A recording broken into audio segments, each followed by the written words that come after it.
Hello guys, welcome back to BMRPkids Rocks channel. How are you all? So let's get into the video. మనం మజ్జిగ చారు ఎలా తయారు చేయాలో చూద్దాం. కావాల్సిన పదార్థాలు పెరుగు, ఉల్లిపాయలు, పచ్చిమిర్చి, ఎండుమిర్చి, కరివేపాకు, కొత్తిమీర. ఇప్పుడు ఉల్లిపాయల్ని పచ్చిమిర్చిని చిన్న చిన్న ముక్కలుగా కట్ చేసుకొని పక్కన పెట్టుకోండి.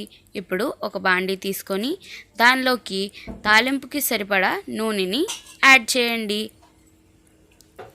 ఇప్పుడు దీనిలోకి తాలింపు దినుసుల్ని యాడ్ చేద్దాం.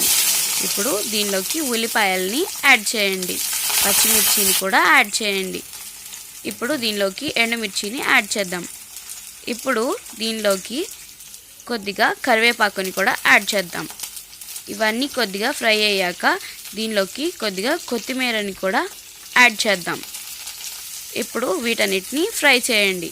ఇవి కూడా ఫ్రై అయ్యాక దీనిలోకి ఇప్పుడు పసుపుని యాడ్ చేద్దాం. ఇప్పుడు వీటన్నిటిని ఒకసారి కలుపుకోండి. ఇలాగా ఒకసారి ఫ్రై చేశాక అది పక్కన పెట్టుకోండి. ఇప్పుడు ఒక బౌల్లోకి పెరుగుని తీసుకొని దాన్ని బీటర్తో బీట్ చేసుకోండి. దానిలోకి ఇప్పుడు వాటర్ని యాడ్ చేసుకొని మజ్జిగలాగా తయారు చేసుకోండి. ఇప్పుడు ఈ మజ్జిగలోకి ఇందాక మనం తాలింపు వేసాం కదా, ఆ తాలింపుని దీనిలోకి యాడ్ చేయండి. దీనిలోకి కొద్దిగా సాల్ట్ని కూడా యాడ్ చేయండి. అంతే, ఎంతో రుచికరమైన మజ్జిగ చారు తయారైపోయింది. మీరు కూడా ట్రై చేయండి. మీకు ఎలా కుదిరిందో కమెంట్ చేయండి. వీడియోకి లైక్ చేయండి, షేర్ చేయండి. అలాగే మా ఛానల్కి సబ్స్క్రైబ్ చేయండి.